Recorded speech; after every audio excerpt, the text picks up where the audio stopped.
Gaza Israeli বর্বর আগ্রাসনের প্রতিবাদে সারা দেশে চলমান বিক্ষোভকে কেন্দ্র করে ঢাকায় অবস্থানরত মার্কিন নাগরিকদের চলাচলে সতর্কতা জারি করা হয়েছে।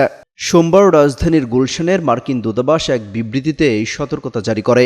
মার্কিন দূতাবাস জানায়, গাজা সংঘাতের প্রতিক্রিয়ায় সোমবার ঢাকা এবং সারা দেশে বিশ্ববিদ্যালয়ের শিক্ষার্থীরা বিক্ষোভ প্রদর্শন এবং কেন্দ্রীয় গণবিক্ষোভে পরিণত হবে। সম্ভাব্য যানজট বৃদ্ধি এবং দূতাবাসে প্রতিবাদের উদ্দেশ্যে আন্দোলনের কারণে মার্কিন দূতাবাস জনসেবা সীমিত করবে। এ অবস্থায় মার্কিন নাগরিকদের সতর্কতা অবলম্বন করা উচিত। বিবৃতিতে দূতাবাস আরও জানায়, মনে রাখতে হবে, শান্তিপূর্ণভাবে বিক্ষোভ করা হলেও তা সংঘর্ষে পরিণত হতে পারে এবং সহিংসতায় রূপ নিতে পারে। এ অবস্থায় মার্কিন নাগরিকদের বিক্ষোভ এড়ানো উচিত এবং যে কোনো বড় সমাবেশের আশপাশে চলাচলের সতর্কতা অবলম্বন করা উচিত। সেই সঙ্গে ব্যক্তিগত নিরাপত্তা পরিকল্পনা পর্যালোচনা করা উচিত।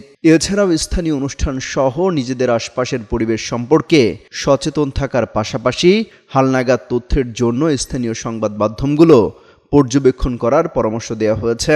এক্ষেত্রে ঢাকায় অবস্থানরত যুক্তরাষ্ট্রের নাগরিকদের জনসমাগম ও বিক্ষোভ এড়িয়ে চলার পাশাপাশি জরুরি যোগাযোগের জন্য সবসময় চার্জযুক্ত মোবাইল ফোন বহনের পরামর্শ দিয়েছে মার্কিন দূতাবাস।